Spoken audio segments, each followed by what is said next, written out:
Hello, we're talking about energy transition in Poland, and I'm here with Radosław. Welcome, Radosław. Thank you for having me. So Poland has become very attractive for investors as it has a booming and renewable energy sector. Can you tell us a little bit more about which projects in specific are attracting a lot of attention recently? Absolutely. So Poland is undergoing the transition like everyone else, every other country. And recently there was a report from our TSO which showed that we will miss quite a lot of power on the market in 2030, 10 gigawatt, and then probably in 2040 even 18 gigawatt of power. Therefore, we need to come up with a new capacity, and this capacity probably will be based on renewables. And the biggest development at this moment in Poland is going on in offshore wind. There is around 8 gigawatt projects already under construction, under preparation, I should say. And some more will come later on as the potential is much bigger. So this is the biggest program for us in terms of capacity development. But apart from this, obviously, we need to think of how to replace all coal units which are phasing out. And there's quite a few of them in Poland as well. Indeed, we are based on coal for many years, and we need to think of how to fill the gap. And obviously, onshore wind comes to a mind. Unfortunately, there are some regulations which are limiting at this moment capacity development. The 10-age rule, to be correct. Correct. Right? So it means that we cannot build onshore wind closer to the households than 10 heights of a turbine. This regulation is expected to be adjusted very soon, and then we will wait a couple of years until those projects actually are coming online.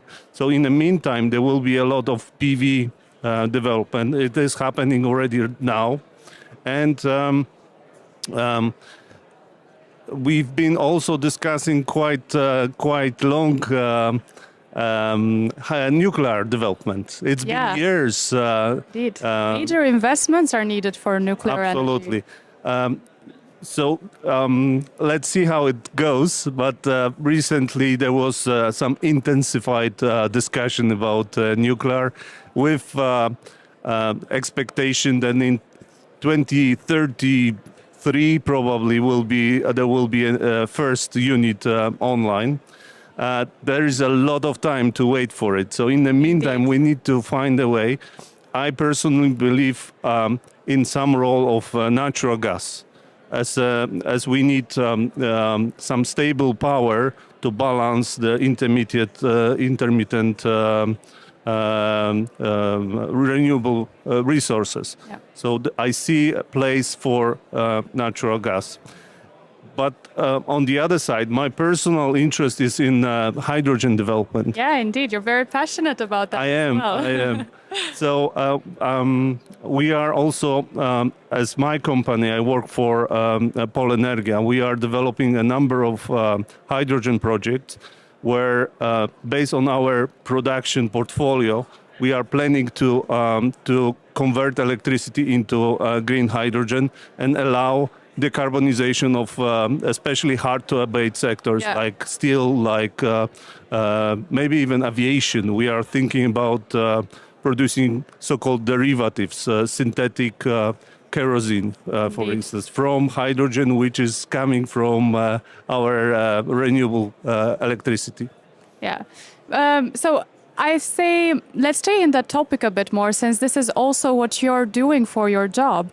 What is the role of hydrogen specifically in Poland? What do you think it will see a larger adaptation in the upcoming years? What will happen?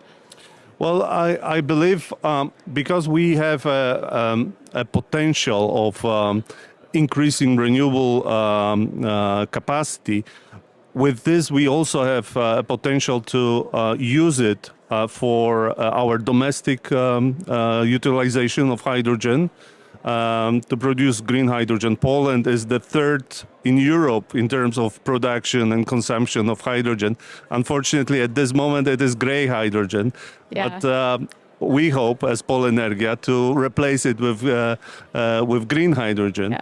And then I strongly believe that it is not a silver bullet. It will not solve all our problems, but definitely those hard-to-abate sectors can benefit from green hydrogen for decarbonization, for replacing where coal at this moment is being used. For instance, in steel industry, where coal is used for reducing iron oxides. Yeah. You can do this with hydrogen very well. The same for chemical industry. We have a very large ammonia industry. We have other chemical sectors where hydrogen can play a significant role. But obviously, the first application, which seems to be the closest to happening, is mobility, especially mobility in heavy road transportation, long distances where electric cars have trouble to fulfill this demand. We can use hydrogen in this way as a fuel. Yeah. Well, thank you so much for so many insights, and especially on how hydrogen can be used to foster energy transition in Poland. Thank you. I think all the listeners that have an interest on it can always come to you as a contact person. Absolutely. Thank you so much, Radosław. Thank you. And thank you, listeners, for tuning in this episode. And don't forget to join the Enlit community.